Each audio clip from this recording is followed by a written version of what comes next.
Father, in the mighty name of Jesus, I thank you for your word, and I pray, my Father and my God, that this word today that I will teach, it will bring many to understand you, and even to receive you, Lord, and even to be delivered.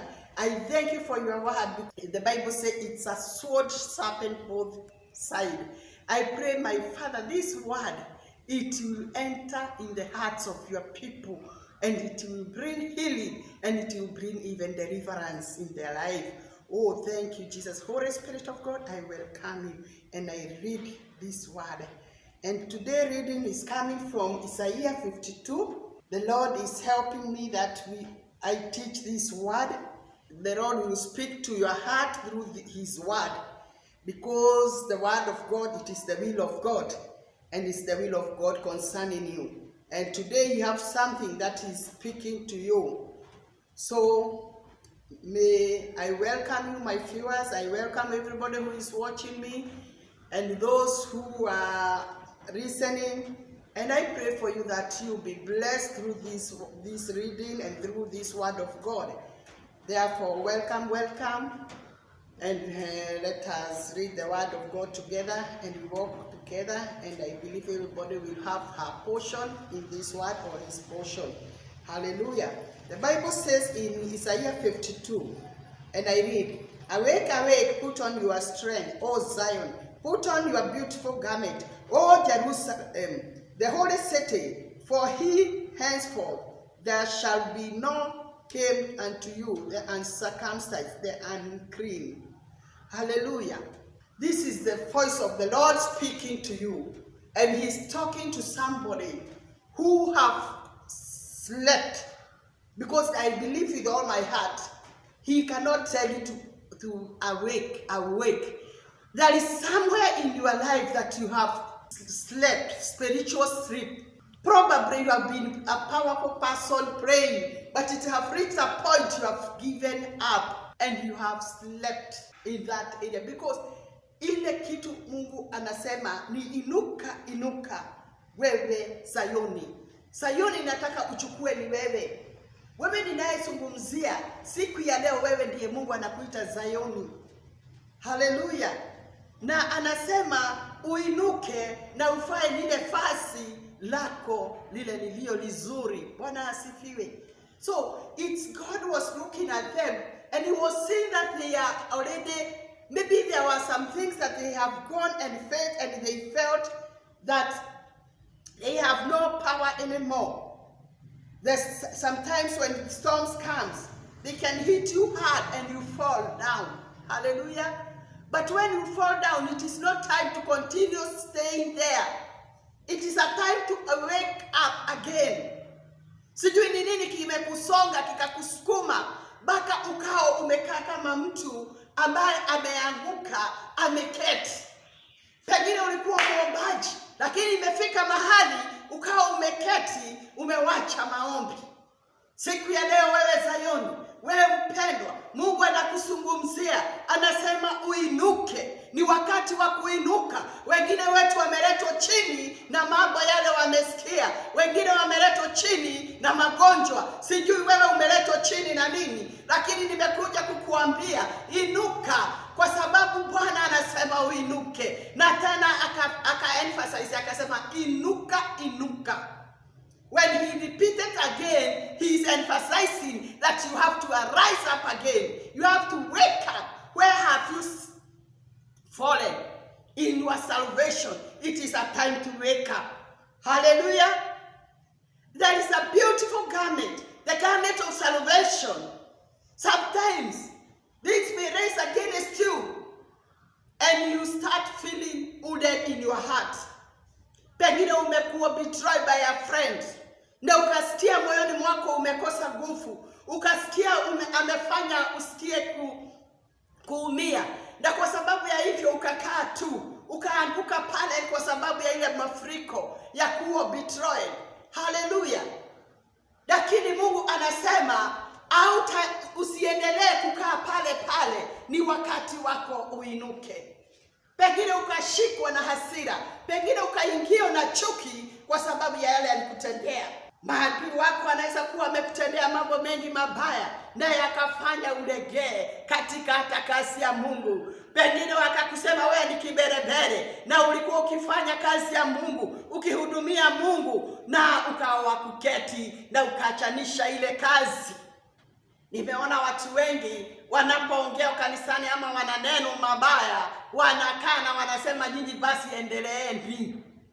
Lakini Mungu siku ya leo anakuambia it is time to wake. It is time to wake up and start doing what God have called you to do. It is not time to give up. It is not time to stay just there lying down and crying forever. Nguo hii ambayo anasema you put on, that means some things can pull away this beautiful garment of salvation. Bitterness can enter you, and because of this bitterness, you end up removing the salvation garment, this beautiful garment, because when you got born again, you were given a beautiful garment.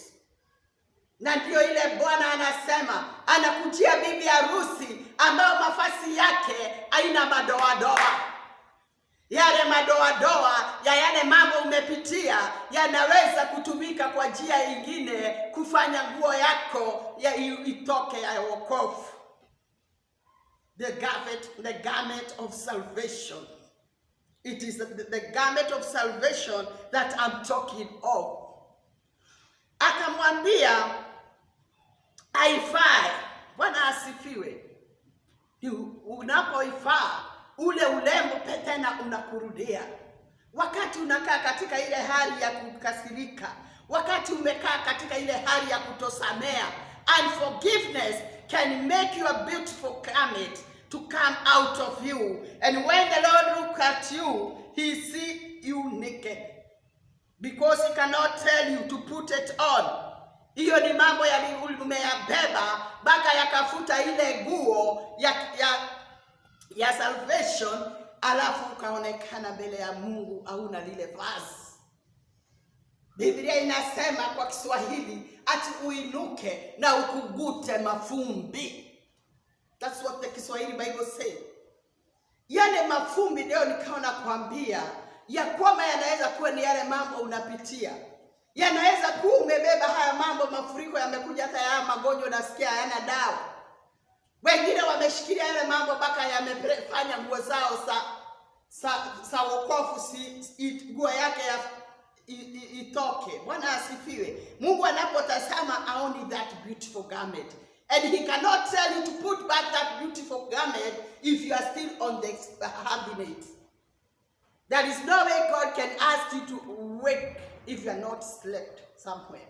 If you are dressed, he cannot tell you put it on. So that it means because of the things Zion was going through, this garment, as God looked at it, could not see it. Hallelujah. Bwana asifiwe sana. Kwa hivyo ni wakati huu mgumu, wakati huu mnapitia mafuriko hata ya magonjwa ambayo hayana tiba, si wakati wa kunugunika. Maana unaponugunika ile fasi linaweza kukosa kuonekana. Fasi la wokovu linaweza ondoka. Na lile fasi Mungu anataka ulilinde, uliweke likiwa sawa. Bwana asifiwe. O Jerusalem, the holy city, for henceforth there shall no more come unto you unclean and circumcised and unclean. Wakati Daudi alipokutana na jitu Goliath, when David confronted Goliath, he called him uncircumcised.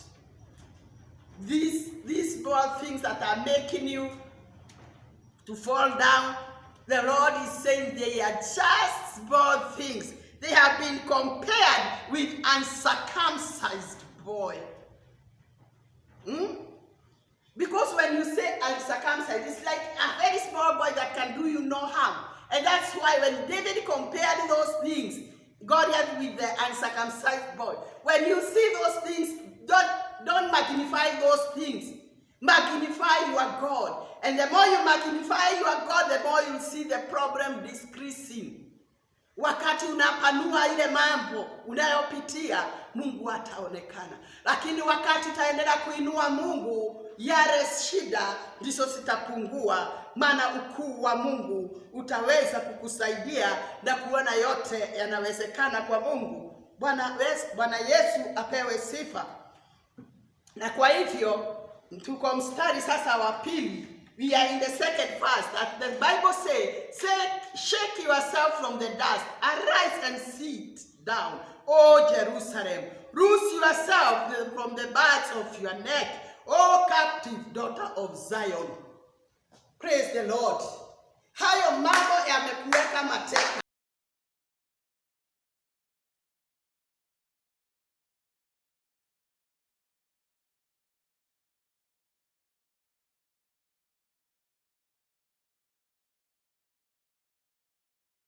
Of the dust, that the Lord today wants you to shake it out, shake it off. Hallelujah.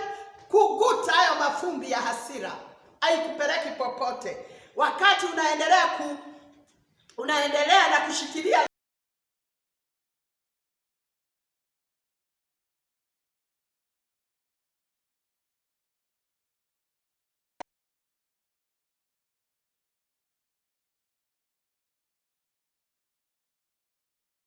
Mungu asipate nafasi.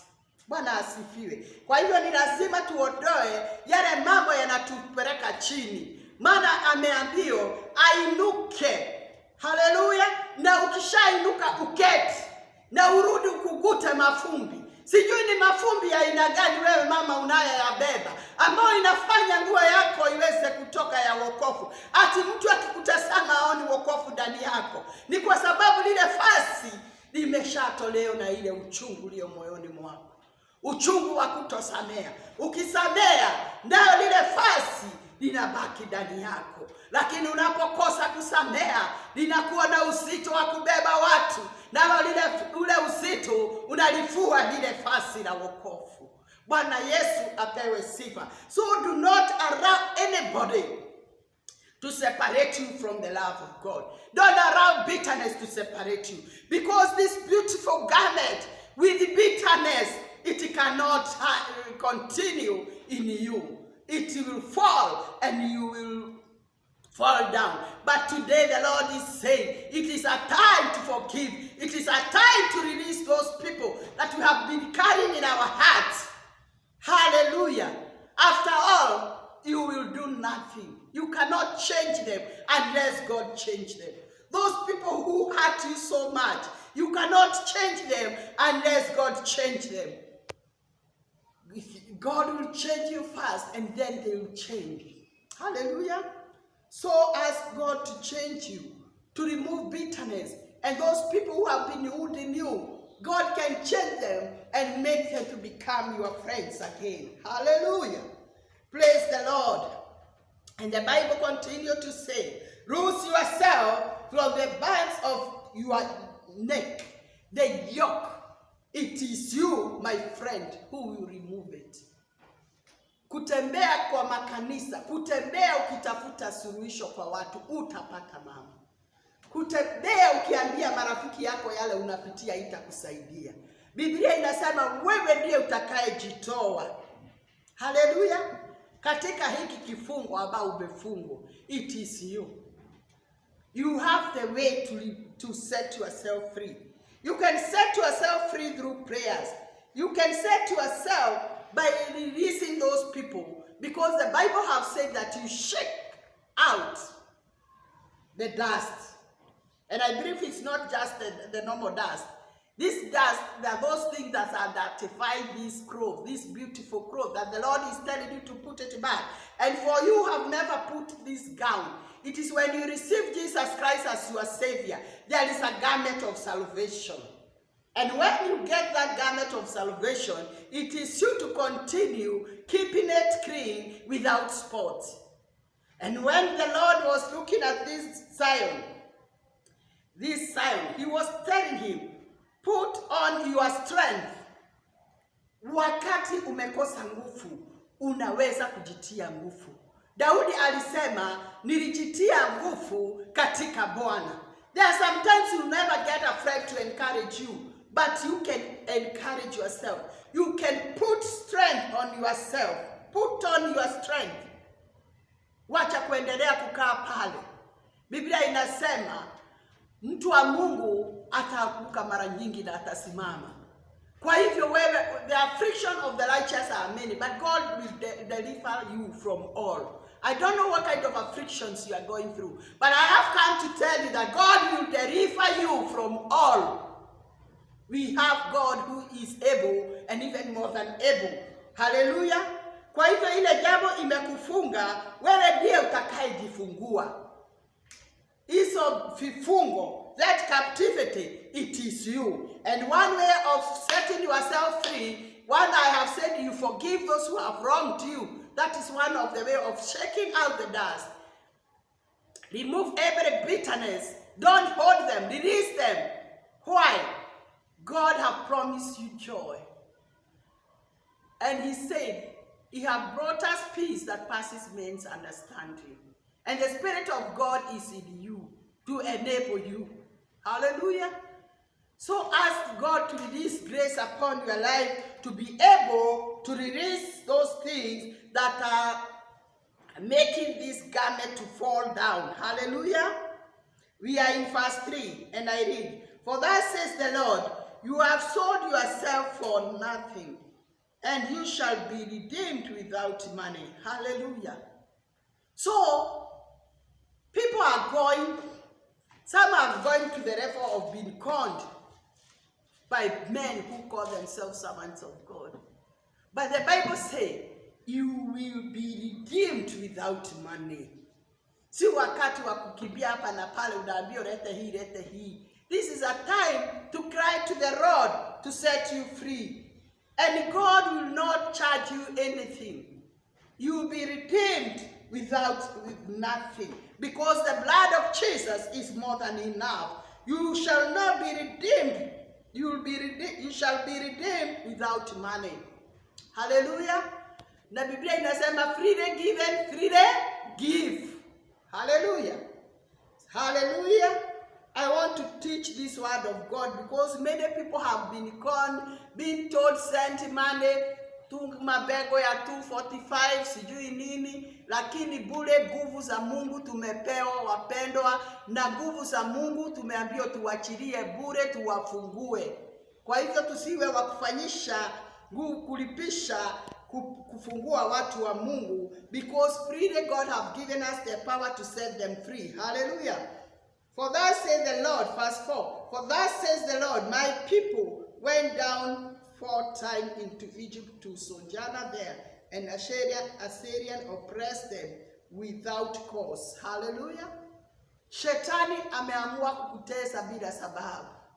Naye Mungu ameamua kukuweka huru. Ameamua kukuweka huru. But you have to cooperate. Lazima ukubali kusikiza Mungu ili uweze kufunguliwa. Hallelujah. Now therefore, verse 5, now therefore, what have I said? Now therefore, what have I here, says the Lord, that my people is taken away for God. They who lose over them make them flow, and says, the Lord says, my name continually every day is praised. Hallelujah. Mungu anataka kuwafungua. Na Mungu anasema ni kwa nini watu wake wanateseka. Hallelujah. Walienda Misri wakateswa sana. Lakini Mungu amesikia kilio chetu. Anakuja kutukomboa. Hata taifa letu anatuletea ukombozi. Lakini lazima tukubali kuondoa yale hayampendezi Mungu, ambayo ameyaita mafumbi. Tukubali kuyakuguta, na tukikubali kuyakuguta, hakika tutamuona Bwana. Hakika tutakuwa huru na tutakuwa wabarikiwa. Mbarikiwe sana wakati huu Bwana anasema tuondoe hayo. Wacheni tuondoe tafadhali. Wacheni tuondoe hayo maofu ambayo anaendelea akitusamea, akituambia tuyaondoe, naye atakuwa wa kutubariki. Bwana asifiwe. Hallelujah. Praise the Lord. Wakati umekubali kutembea na katika mpango wa Bwana na katika mapenzi ya Mungu, na mapenzi ya Mungu siku ya leo ni ukugute mafumbi. Barikiwa mpendwa. Be blessed and shake that dust that is holding you, that is preventing you from hearing the voice of